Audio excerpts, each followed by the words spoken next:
Good morning student. Gayatri college के YouTube channel पर सभी विद्यार्थियों का स्वागत है।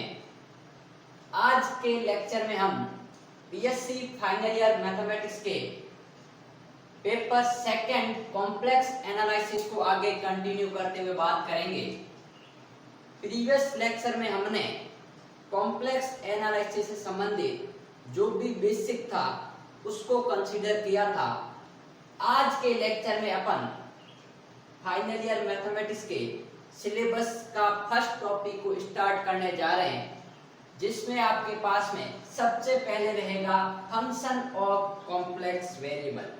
देखिए, अभी तक अपन पढ़ते आ रहे थे आपके पास में y equal to F of x, जहां पर x आपके पास में वेरिएबल हुआ करता था और y या फिर अपन इसको कहते हैं f ऑफ x, ये आपके पास में इंडिपेंडेंट वेरिएबल का आपके पास में फंक्शन था। अब अपन यहाँ देखते हैं कि ये जो फंक्शन होगा इसी फंक्शन की अपन बात करेंगे, लेकिन ये जो फंक्शन होगा वो आपके पास में कुछ कॉम्प्लेक्स टाइप का होगा। इसके अंतर्गत अपन देखते थे कि y इक्वल टू आपके पास में x square plus 2x some type का फंक्शन हुआ करता था। अब अपन देखेंगे कि ये जो z है इस z का फंक्शन होगा। ये फंक्शन किसका है? x का फंक्शन है। तो यहाँ पर जो अपन फंक्शन कंसीडर करेंगे वो आपके पास में z का होगा और उसको अपन नाम देते हैं w। ठीक है, तो इसको बोलते हैं function of complex variable z। अब ये फंक्शन कब कहलाता है? जब किसी भी रीजन के अंतर्गत, मान लीजिए आपके पास में ये कोई एक रीजन है जिसको अपने नाम दे दिया D।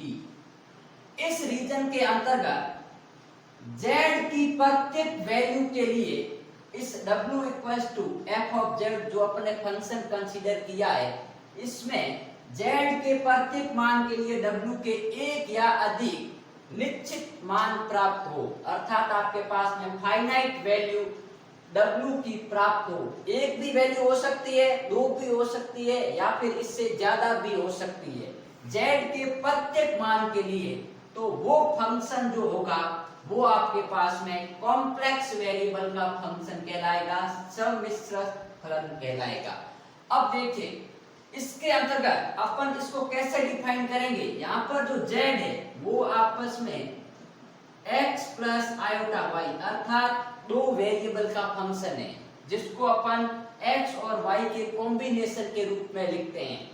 देखिए, यहाँ पर जो z खुद दो वेरिएबल का फंक्शन है, तो ये जो इसका फंक्शन होगा कॉम्प्लेक्स वेरिएबल का, वो आपके पास में w equals to f of z, उसको अपन लिखेंगे u of x comma y plus iota times v of x comma y।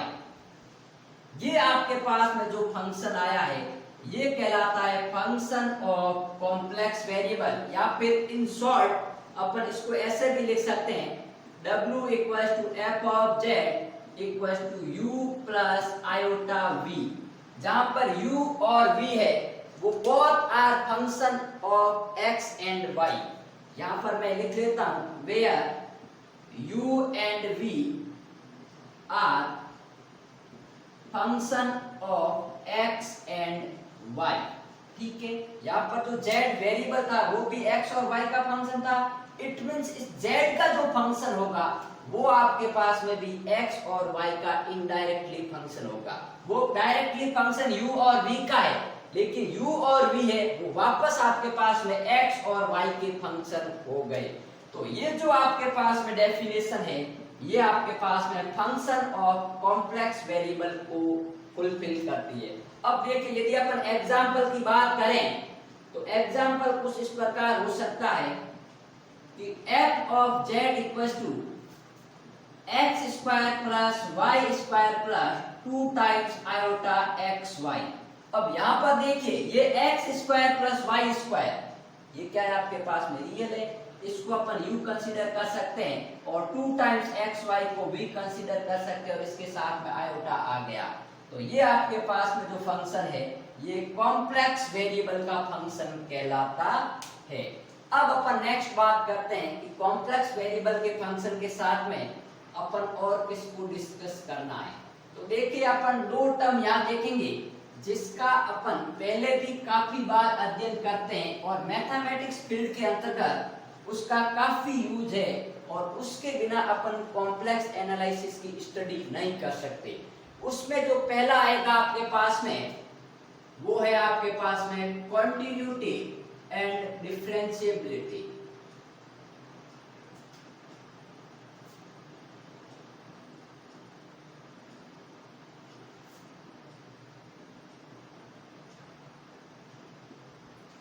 जिसको हिंदी में बोलते हैं आपके पास में सातत्य व अवकलनीयता।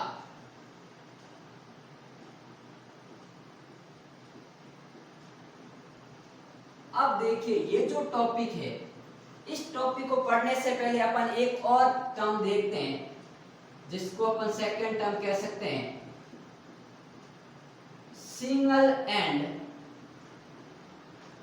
मल्टीपल वैल्यूड फंक्शन, जिसको हिंदी में बोलते हैं एक मानी तथा बहुमानी फलन।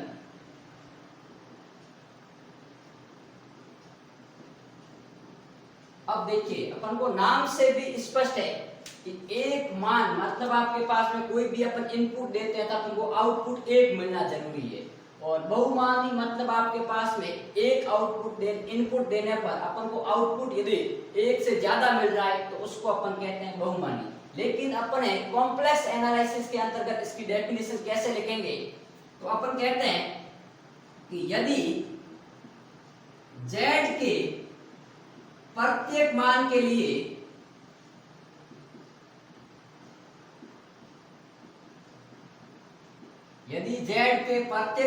लिए w equal to f of z का केवल एक ही मान प्राप्त हो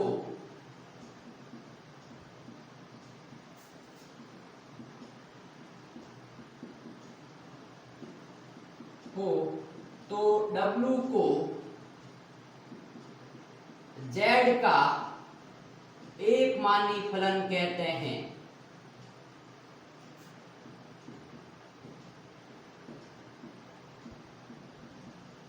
अब देखिए यदि अपन z की कोई भी वैल्यू पुट करें और यदि फंक्शन अपन ने जो अभी पीछे कंसीडर किया था u प्लस आयोटा v उसकी केवल और केवल वन वैल्यू यदि अपन को ऑब्टेन होती है तो वो फंक्शन कहलाता है सिंगल वैल्यूड फंक्शन या एक मानी फलन। अब देखिए इसका यदि अपन एग्जांपल की बात करें तो f of z equal to अपन कह सकते हैं e z या फिर अपन कह सकते हैं f of z equal to z square. अब देखिए यदि मैं z की कोई भी वैल्यू पुट करता हूं तो आपके पास में देखिए z की वैल्यू अपन यदि f ऑफ 4 निकालें इसके लिए तो क्या होगा आपके पास में 4 का स्क्वायर मतलब 16। अपन को पता है कि 4 का स्क्वायर हमेशा 16 ही होगा, इससे अलावा आपके पास में कोई राशि नहीं होती है। यहाँ पर यदि अपन f ऑफ 2 निकालने जाएं तो देखिए e की पावर 2 इसकी एक फिक्स्ड वैल्यू होती है, कभी भी आपके पास में एक से अधिक मान ये नहीं देगा। तो यह ध्यान रखना आपके पास में ओनली वन वैल्यू गिव्स।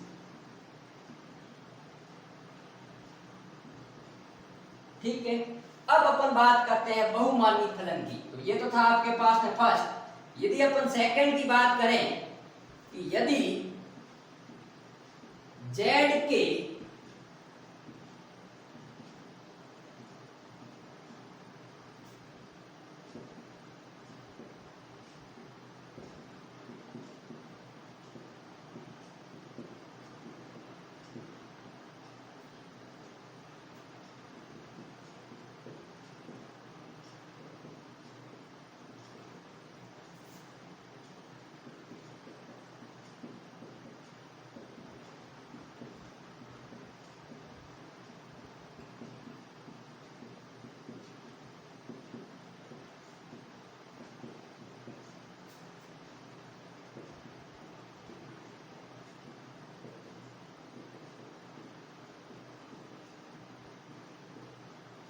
अब देखिए मैंने क्या लिखा है, यदि z के कुछ अथवा अधिक मान अब यहाँ पर मैंने लिखा था z के प्रत्येक मान के लिए, लेकिन यहाँ पर देखिए जरूरी नहीं है कि z की प्रत्येक वैल्यू के लिए अपन जितनी भी वैल्यू पुट कर रहे हैं उसमें कोई भी वैल्यू एक या एक से अधिक हो सकती है।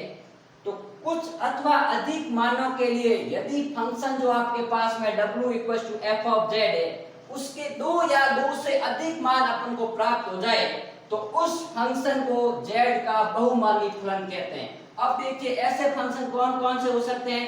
एग्जांपल के तौर पे देखे जाए f of z = आपके पास में z की पावर हाफ, ठीक है। यदि मैं इसमें f of 4 निकालता हूं तो f of 4 क्या होगा, स्क्वायर रूट ऑफ 4 जो कि होगा +-2, अर्थात यहाँ पर अपन ने z की एक वैल्यू दी है अर्थात इनपुट 1 रखा है तो अपन को आउटपुट क्या हो गया, 2 प्राप्त हो गया, +2 और -2।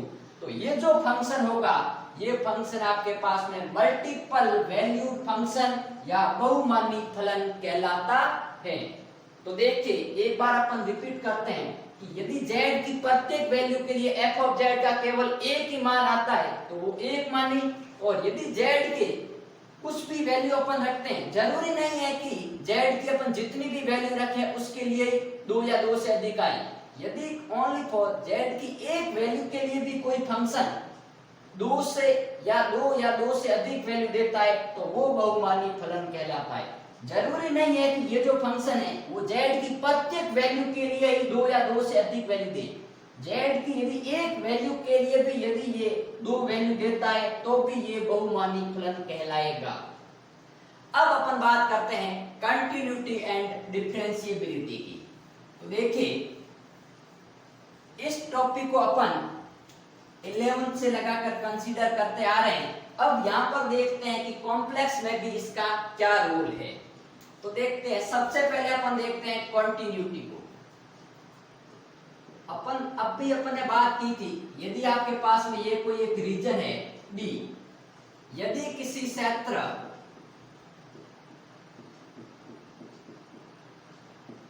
D में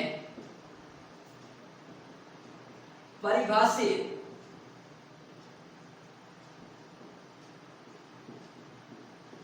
स्वतंत्र चर z के लिए फलन f of z, ठीक है, जो भी आपके पास में एक वेरिएबल है z उसके लिए आपके पास में एक परिभाषित फलन f of z बिंदु एक कोई भी अपन ले लेते हैं बिंदु z बराबर z0 पर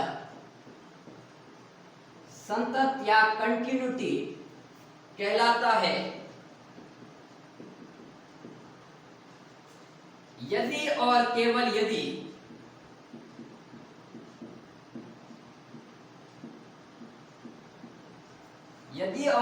यदि किसी एक आर्बिट्री आपके पास में कोई भी वैल्यू लेते हैं अपन, किसी स्वेच्छ धनात्मक संख्या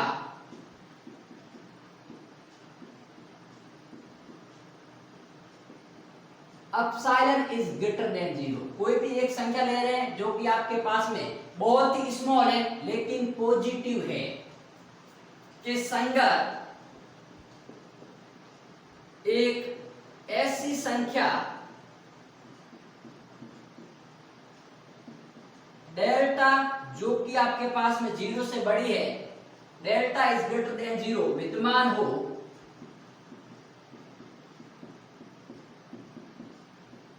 ताकि सेक्टर डी में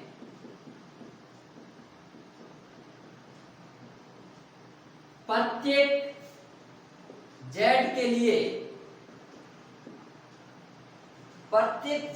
लिए फलन आपके पास में f of z minus mod of f of z0 इसकी वैल्यू लेस देन एप्सिलॉन, जबकि अपन ने देखा था कि जो mod of z minus z0 होगा वो लेस देन डेल्टा होगा। यदि ये डेफिनेशन फुलफिल होती है तो वो फलन z बराबर z0 पर कंटिन्यूटी कहलाती है या कंटिन्यू कहलाता है। अब देखिए नॉर्मल वे में अपन फंक्शन ये देखते हैं कि कोई भी फलन कंटिन्यूटी कब होता है, जब अपन इस यदि पेन को बिना यहाँ से लिप किए हुए अर्थात उठाए हुए किसी भी कर्व को अपन ड्रॉ करते हैं तो वो फलन आपके पास में संतत कहलाता है। यदि बीच में से आपके पास में कोई भी फलन ब्रेक हो जाता है मतलब वो डिसकंटिन्यूटी हो गई। लेकिन यहाँ पर यदि अपन इस डेफिनेशन की बात करें तो किसी भी एक आर्बिट्ररी पॉजिटिव नंबर एप्सिलॉन के लिए एक ऐसा नंबर विद्यमान हो जिसके लिए आपके पास में उस पॉइंट पर फंक्शन की वैल्यू का डिफरेंस होगा वो एक आपके पास में आर्बिट्ररी वैल्यू से लेस देन हो। या फिर अपन इसको दूसरे वे में इस प्रकार लिख सकते हैं इन जनरल डेफिनेशन कि पॉइंट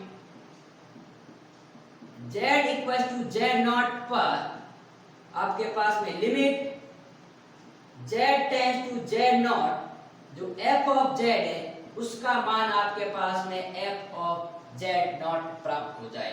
क्योंकि देखिए ये आपके पास में बहुत ही स्मॉल है और यदि इसको अपन मॉडुलस को हटाएंगे तो लिमिट लगेगी और लिमिट f टेंड्स टू आपके पास में z0 f of z equal to f of z0 अर्थात ये जो पॉइंट है z0 इस पॉइंट पर जो भी अपने पास में फंक्शन गिवन है उस पॉइंट पर फंक्शन की वैल्यू और उसी फंक्शन की z0 पर यदि अपन लिमिट निकालने जाएं यदि वो दोनों बराबर आ जाए और एग्जिस्ट करें तो उस केस में ये फलन f ऑफ z बराबर z0 पर कंटिन्यू कहलाता है।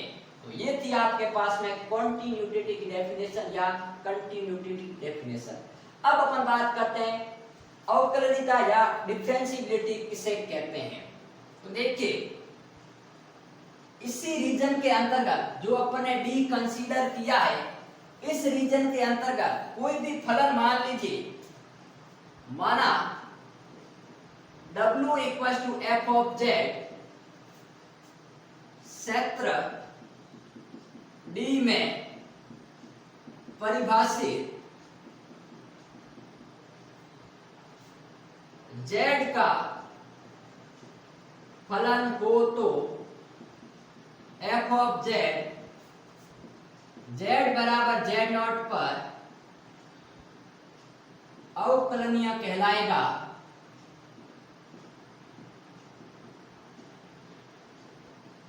यदि z के z0 की ओर या फिर देखिए जब आपके पास में z0 की ओर अग्रसर करेगा या टेंस करेगा या फिर इसको अपन कह सकते हैं डेल्टा z टेंस टू 0 तो z के z0 की ओर किसी भी पथ पर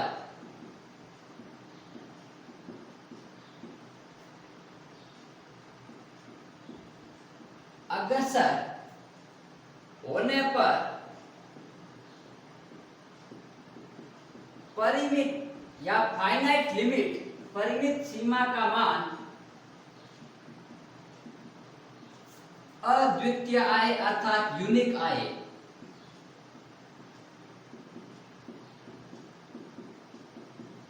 तो फलन f ऑफ z बराबर z0 पर अवकलनीय कहलाता है। अब देखिए इसका मीनिंग क्या है।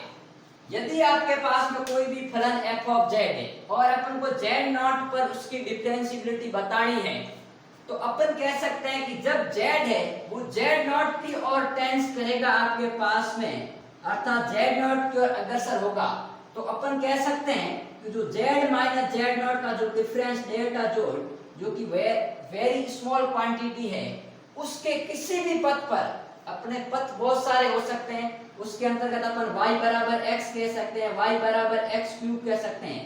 किसी भी पथ पर यदि अपन अग्रसर हो रहे हैं तो आपके पास में जो भी लिमिट की वैल्यू आएगी limit z tends to z0 या डेल्टा z टेंड्स टू 0 उसका मान हमेशा यूनिक आना जरूरी है अद्वितीय आना जरूरी है मतलब जिसके समान कोई दूसरा होना नहीं चाहिए। और ध्यान रखना कि जो भी लिमिट होगी वो लिमिट हमेशा एग्जिस्ट भी करनी जरूरी है या फिर उसका मान आपके पास में फाइनाइट होना जरूरी है। तो देखिए इसके लिए आपके पास में दो फॉर्मूले हैं। पहला फॉर्मूला ये सर्वत्र z के लिए क्योंकि अपन को जब क्वेश्चन पूछा जाएगा कि बताइए कि फलन f ऑफ z सभी z के लिए या प्रत्येक z के लिए अवकलनीय है या फिर किसी पर्टिकुलर पॉइंट पर पूछता है, तो यदि सभी z के लिए पूछे तो आपके पास में f डैश z होगा, वो limit delta z tends to 0 f of z plus delta z minus f of z upon delta z होगा। और किसी पर्टिकुलर पॉइंट पर पूछे, किसी बिंदु, यदि z नॉट पर अपन बात करें तो वो होगा आपके पास में f डैश z का मान z नॉट पर, तो ये हो जाएगा limit z tends to z naught f of z minus f of z naught upon z minus z naught. ठीक है, जहां पर आपके पास में देखिए z माइनस z नॉट है वो नॉट इक्वल टू 0 होना चाहिए। तो ये जो डेफिनेशन है ये आपके पास में डिफरेंशिएबिलिटी की डेफिनेशन है। अब अपना जो काम होगा न्यूमेरिकल क्वेश्चन में इन दोनों फॉर्मूलों की सहायता से करेंगे। अब यहाँ पर बात यह आती है कि इसमें से अपन को कौन सा फॉर्मूला अप्लाई करना है किस प्रकार के क्वेश्चन आने पर। तो यदि क्वेश्चन में ये कहता है कि फलन f of z equal to z की पावर n सर्वत्र अवकलनीय है, अर्थात आपके पास में z के प्रत्येक मान के लिए कहा जाए तो ये फॉर्मूला अप्लाई करना है। और किसी पर्टिकुलर पॉइंट की यदि बात करें तो इसके लिए आपको ये फॉर्मूला अप्लाई करना है। अब अपन नेक्स्ट लेक्चर में इस कंटिन्यूटी और डिफरेंशिएबिलिटी के ऊपर न्यूमेरिकल प्रॉब्लम्स को लेके बात करेंगे।